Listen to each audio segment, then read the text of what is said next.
నమస్తే, welcome to master కి TV. ఇది సామాన్యుడి స్వేచ్ఛకు సంకేతం. నేను మీ ధూమ్ధామ్ దొరబాబు. ఇక డీటెయిల్స్ చూస్తే ఎన్టీఆర్ జిల్లా విజయవాడ 5వ నెంబర్ రోడ్డులోని ఆల్ తెలుగు ప్రజా పార్టీ కార్యాలయంలో ఆ పార్టీ జాతీయ అధ్యక్షుడు కటికల శివభాగ్యరావు గారు జెండా ఆవిష్కరణ చేశారు. అనంతరం విజయవాడలోని పార్టీ కార్యాలయంలో జరిగిన మీడియా సమావేశంలో మాట్లాడుతూ పాత్రికేయుల ప్రశ్నలకు సమాధానాలు ఇచ్చారు. పాడి పంటలను అభివృద్ధి చేయడంతో పాటుగా పావలా వడ్డీకే ప్రతి కుటుంబానికి 10 లక్షల రూపాయలు సహాయం చేయడంతో పాటుగా పుట్టిన వెంటనే ప్రతి బిడ్డకు ఆ బిడ్డ ఖాతాలో 1 లక్ష రూపాయలు జమ చేసి ఆ వ్యక్తి భవిష్యత్తుకు ఆ డబ్బులు ఉపయోగపడే విధంగా ఆ వ్యక్తి పుట్టుకతోనే లక్షాధికారిని చేయాలనే ఆలోచనతో ఆల్ తెలుగు ప్రజా పార్టీ ముందు చూపుతో రాష్ట్రాన్ని రాష్ట్ర ప్రజలను ముందుకు తీసుకెళ్లేటువంటి ఉద్దేశంతో ఆల్ తెలుగు ప్రజా పార్టీని స్థాపించినట్టు చెప్పారు. ఆల్ తెలుగు ప్రజా పార్టీ ఇక్కడ ఈ ఆఫీస్లో లాంచ్ చేసుకోవడం జరిగింది. ఈ ఆఫీస్ పక్కన అప్పారావు యాదవ్ గారు స్టేట్ కన్వీనర్, ఇక్కడ రవికుమార్ గారు, కె రవికుమార్ గారు వైస్ ప్రెసిడెంట్ ఉన్నారు. అదేవిధంగా sports person doctor Vijay Kumar గారు, మిగిలిన మిత్రులు మూర్తి అండ్ శ్రీని గారు, కృష్ణ గారు, అందరూ సభ్యులు రకరకాల. డిసెంబర్ 30వ తారీఖున ఆల్ తెలుగు ప్రజా పార్టీని ప్రారంభించుకున్నటువంటి విజయవాడలో ఆల్ తెలుగు ప్రజా పార్టీ 12 గ్యారంటీలతో ముందుకెళ్తున్నాం. ఈ రాష్ట్రం అప్పుల పాలు కాకూడదని, ఈ రాష్ట్రంలో ఉన్న ప్రజలు ఇంకా పేద ప్రజలు కాకూడదని, ప్రతి ఒక్క కుటుంబం కూడా లక్షలాధికారుగా అవ్వాలంటే 12 గ్యారంటీలతోటి ముందుకెళ్తున్నాం. ఈ 12 గ్యారంటీలని సాధించాలంటే బీసీ ముఖ్యమంత్రి కావాలి.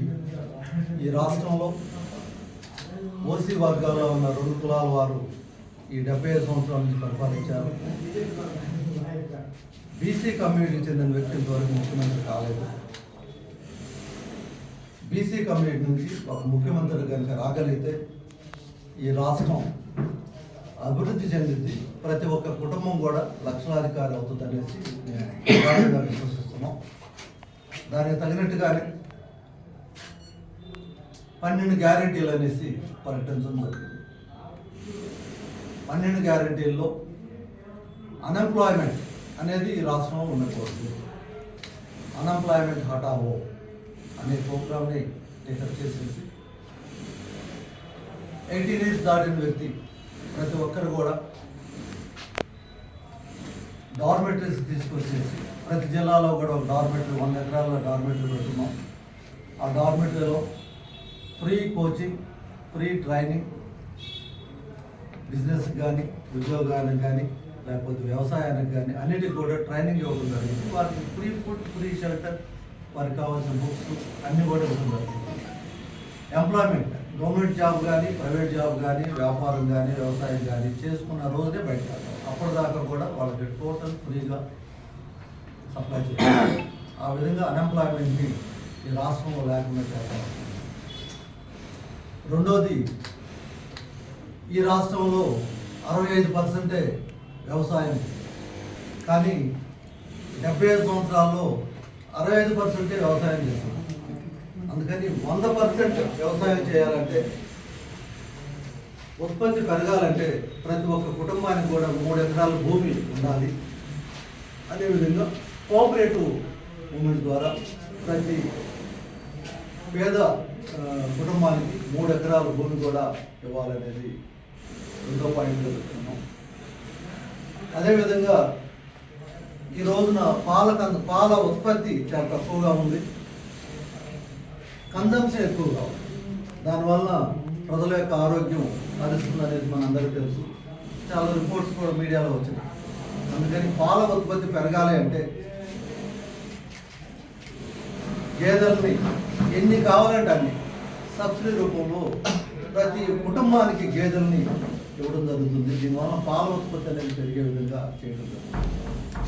దీంతో పాటుగా పేదలు వాడు పుట్టిన వెంటనే మా పిల్లవాడు పేదవాడు ఈ యొక్క మురికి కోపంలో పుట్టారు అని చెప్పుకోకుండా పుట్టిన ప్రతి బిడ్డకి ₹1,00,000 బాండ్ ఇవ్వటం జరుగుతుంది. సో దానివల్ల ఏంటంటే మనోధైర్యం పెరుగుతుంది. నా పిల్లవాడు లక్షాధికారి, పుట్టిన వెంటనే లక్షాధికారి అనే విధంగా ఉంటుంది.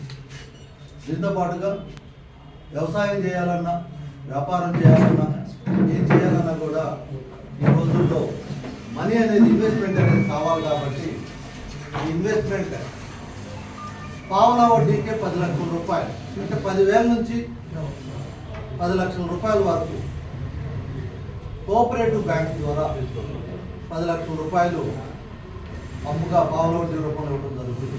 దీనివల్ల కులవృత్తులు ఎవరైతే చేసుకుంటున్నారో వారందరూ కూడా ఈ యొక్క ₹10,00,000 తోటి, ఇన్వెస్ట్మెంట్ తోటి వారి యొక్క వ్యాపారాన్ని కానీ, వ్యవసాయాన్ని కానీ, లేకపోతే వారికి కావాల్సిన విధంగా, సపోజ్ ఒక మంగళ షాప్ పెట్టుకునే వ్యక్తికి ₹5,00,000 ఉండగలిగితే మంగళ షాప్తోనే పెట్టుకుంటున్నారు. ఈరోజు ఏసీ షాప్స్, ఏసీ మంగళ షాప్, అదేవిధంగా మన ఎవరైతే క్వారీలో పనిచేస్తూ ఉంటారో వడ్డేరు కమ్యూనిటీ క్వారీ అది తీసుకుంటారు, లీజు తీసుకుంటారు. రజక సామాజిక వర్గం ఉందంటే ఈ షాపులు కూడా వాళ్ళే పెట్టుకుంటారు. ఇట్లా ఎవరైతే మన కళ్ళు గీత కార్మికులు ఉన్నారో వారి ద్వారా నేరా ఫ్యాక్టరీస్ పెట్టించాలి. నేరా ఫ్యాక్టరీస్ కనుక పెట్టించగలిగితే ఆరోగ్యపరంగా ఉంటారు. అదేవిధంగా లిక్కర్ని అంచెలంచెలుగా తీసేయాలనేది కూడా కాదు. Free education, free health. ఈ రాష్ట్రంలో దాదాపుగా 2 లక్షల కార్లు గవర్నమెంట్, సెంట్రల్ గవర్నమెంట్ కానీ, బ్యాంక్స్ కానీ, ఏపీ గవర్నమెంట్ కానీ 2 లక్షల కార్లు అద్దెకు తీసుకుంటున్నాయి. ఏ విధంగా తీసుకుంటున్నాయి అంటే, ఒక 50 కార్లు ఉన్న వ్యక్తిని టెండర్లో పార్టిసిపేట్ చేస్తున్నారు. అలా కాకుండా ఒక్క కారు ఉన్న వ్యక్తి కూడా గవర్నమెంటే డైరెక్ట్గా అద్దెకు తీసుకునేటట్టుగా చేయగలిగితే 2 లక్షల కుటుంబాలు కార్లన్నీ కూడా గవర్నమెంట్ అద్దెకు తీసుకుంటుంది, స్వతంత్రంగా బతకడానికి అవకాశం. దీంతో పాటుగా ఏ కోటీశ్వరుడు కూడా పోలీస్ స్టేషన్లో కూర్చున్న సందర్భాలు లేవు. పేదవాళ్ళే పోలీస్ స్టేషన్లో కూర్చొని పాపం భయంగా రోజంతా కూలి వేస్ట్ చేసుకుంటూ జీవనం సాగిస్తున్నారు. అందుకని ఏ పోలీస్ స్టేషన్ కూడా ఏ పేదవాడు కూడా వెళ్లకుండా, అవసరమైతే వెళ్తారు, న్యాయ సహాయాన్ని ఇద్దరు పార్టీలకి న్యాయ సహాయాన్ని అడ్వకేట్స్ ద్వారా ఇవ్వడం జరుగుతుంది. దానివల్ల వాళ్ళకు కూడా లా పొజిషన్ తెలుస్తుంది, లీగల్గా ఏం చేయాలో తెలుస్తుంది, ఎలా మాట్లాడాలి, ఎప్పుడు వెళ్ళాలి అనేది తెలుస్తుంది. అందుకని ఏ పేదవాడు కూడా పోలీస్ స్టేషన్ గడప తొక్కకుండా, వెంటనే గొడవ జరిగిన వెంటనే పోలీస్ స్టేషన్ గడప తొక్కకుండా ఉండటానికి ప్లాన్ చేస్తుంది. దీంతో పాటుగా ఓసీలకు కూడా రిజర్వేషన్ ఇవ్వాలి. కాపుల జనాభా 15% ఉన్నారంటున్నారు కాబట్టి ప్రస్తుతం ఉన్న జనాభా ప్రకారం 15% రిజర్వేషన్ కాపులకు ఇస్తాం. ఇప్పటివరకు ఈ రాష్ట్రంలో ఏ పార్టీ కూడా కాపులకు రిజర్వేషన్ ఇస్తామన్న వాళ్ళు ఎవరు లేరు. ఏకైక పార్టీ కాపులకు కూడా 15% రిజర్వేషన్ ఇస్తామన్న పార్టీ ఆల్ తెలుగు ప్రజా పార్టీ. ఓసీలకు కూడా వాళ్ళ జనాభా ప్రాతిపదికన రిజర్వేషన్ ఇస్తాము. దీంతో పాటుగా అవినీతి మీ అందరికీ తెలుసు. ఈ రాష్ట్రంలో మీరు 1,00,000 కోట్లు తిన్నారంటే, మీరు 1,00,000 కోట్లు తిన్నారనేసి ప్రతి ఒక్కరు కూడా ఒకరి మీద ఒకరు కామెంట్ చేసుకుంటూ ఉంటారు. బీసీ కమ్యూనిటీ ఇంతవరకు రాష్ట్రాన్ని పరిపాలించలేదు కాబట్టి, బీసీలు కనుక రాష్ట్రాన్ని కనుక పరిపాలిస్తే వారు ఎటువంటి అవినీతి చేయలేదు కాబట్టి, తప్పనిసరిగా అవినీతి రహిత రాష్ట్రం చేయాలి అంటే ప్రతి కాంట్రాక్ట్ ముందు, కాంట్రాక్ట్ అయిపోయిన తర్వాత కూడా వైట్ పేపర్స్ రిలీజ్ చేయడానికి ప్లాన్ చేస్తున్నాం. అవినీతి ఆరోపణలు ఎక్కడొచ్చినా సరే వాటిని వైట్ పేపర్ రూపంలో రిలీజ్ చేయగలిగితే తప్పనిసరిగా ఈ యొక్క రాష్ట్రంలో అవినీతి లేకుండా ఉండటం సాధ్యపడుతుంది. అందుకనే మా సంకల్పం బీసీసీఎం, ప్రతి కుటుంబం లక్షలాధికారి కావాలి, అవినీతి రహిత రాష్ట్రం కావాలని చెప్పి.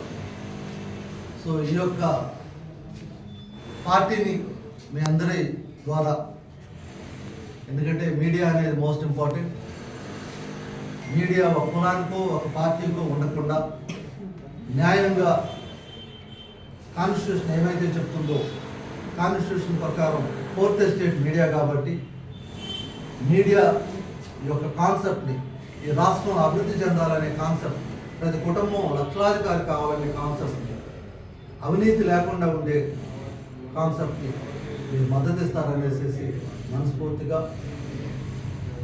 ఆల్ తెలుగు ప్రజా పార్టీ నేషనల్ ప్రెసిడెంట్గా మిమ్మల్ని అందరినీ కూడా విజ్ఞప్తి చేస్తున్నాను. జై హింద్.